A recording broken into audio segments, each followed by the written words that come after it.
Ketika ada penurunan, nggak semua penurunan tuh berarti diskon, Pak. Yeah. Ada yang turun memang karena aset sebuah emiten itu jelek kayak gitu. Misalkan ketika perusahaannya turun, sahamnya turun, orang bilang, oh diskon kita beli lagi. Padahal bisa jadi ada perubahan fundamental. Mas David, Ya. apa faktor yang paling menentukan kita bisa berhasil gitu di saham ini? Pengendalian emosi, nggak cepat puas, atau apa gitu?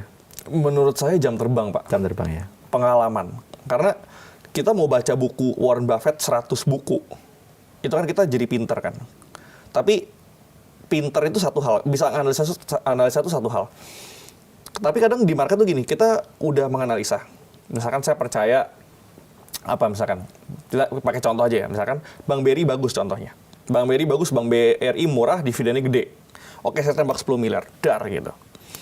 Tapi pas saya beli, kok sahamnya turun 20%, saya rugi floating loss 2 miliar, Pak.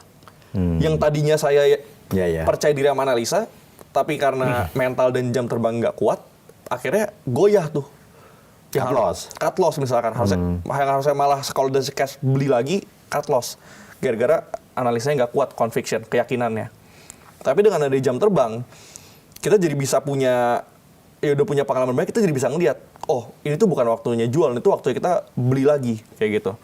Atau misalkan ketika ada penurunan, nggak semua penurunan tuh berarti diskon, Pak. Yeah. Ada yang turun memang karena aset sebuah emiten itu jelek kayak gitu. Misalkan ketika perusahaannya turun, sahamnya turun, orang bilang, oh diskon kita beli lagi.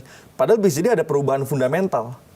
Bisa jadi sesimpel ada perubahan direksi. Yeah. Misalkan ada penjualan daripada satu bisnis unit yang contributing ke revenue-nya gede. Jadi banyak faktor dan itu harus kita analisa terus lah.